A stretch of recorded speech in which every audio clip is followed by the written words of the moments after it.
What is up, guys? How's it going? In this video I'm going to be comparing the Samsung Galaxy Nexus to the LG's Optimus L5. So first of all, the Galaxy Nexus is a little older than the Optimus L5 as it was released in November of 2011, while the Optimus L5 was released June of 2012, which was last summer. Now in terms of weight, the Optimus L5 weighs in at around 135 grams, while the Galaxy Nexus weighs in at 135 grams. So 125 and 135. Not much of a difference in weight, just 10 grams, barely feel it. Nothing, not too much of a big deal. The screen on the Galaxy Nexus is a Super AMOLED screen. Samsung has put a Super AMOLED screen on that, while the screen on the Optimus L5 is just a capacitive touchscreen.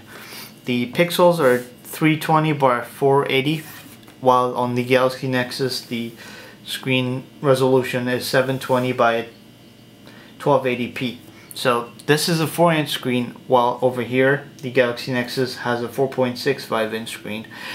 The pixels per inch on the Optimus L5 are 114 pixels per inch, while the Galaxy Nexus comes in at 316, which is a whole lot of difference, and I believe you can notice that right away in the video. The color seems to be a little washed out on the Optimus L5. However, it's not very bad. It's good for reading, it's good for browsing, great for watching videos, but the colors do tend to get a little washed out, and the phone is just overall very bright, as you can notice in the video as well. They're both on the same brightness level.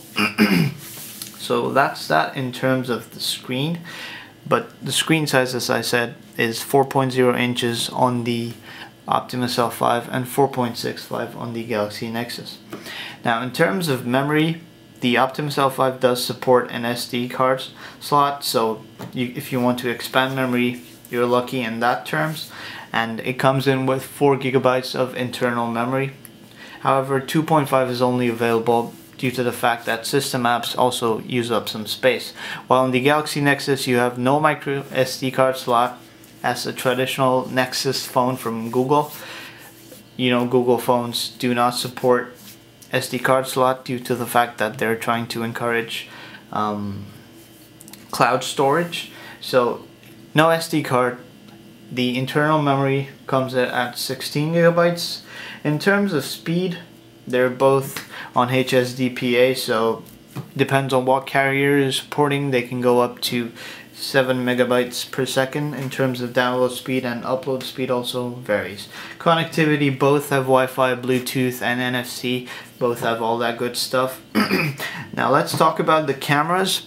The front-facing camera on the Galaxy Nexus is a 1.3 megapixel one, while the Optimus L5 has no front-facing camera, so that is something to keep in mind if you want to be using apps such as Skype and so on.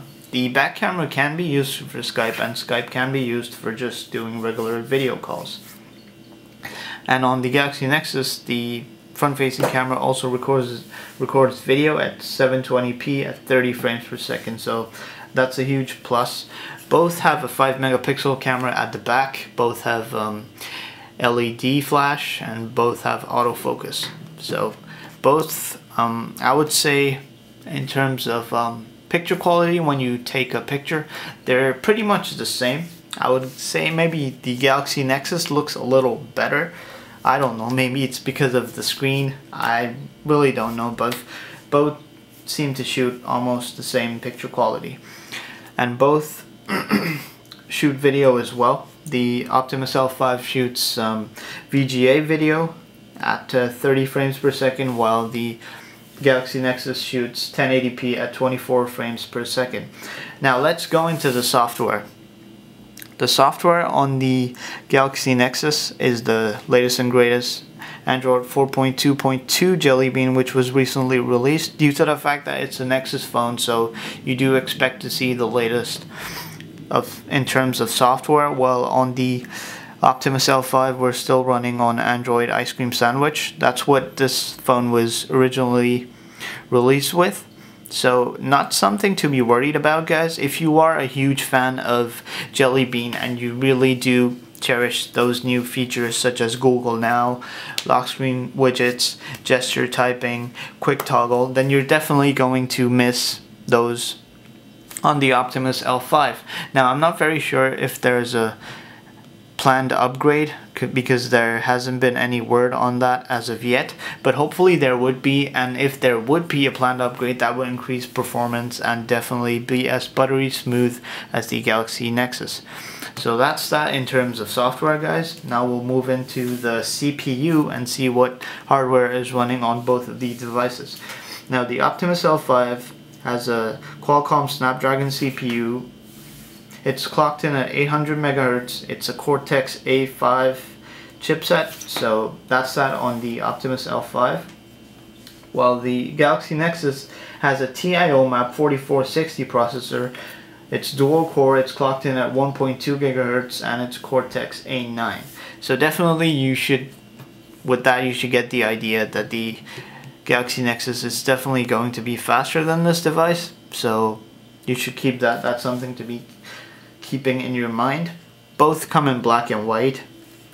And now the price is where it becomes a big difference, because the Optimus L5 retails at $200. Yeah, that's true. It actually retails at $200 for a brand new device, which is, I would say, totally worth it. $200 for a device that is small, it has a good camera, it runs very smooth, and it comes with ice cream sandwich.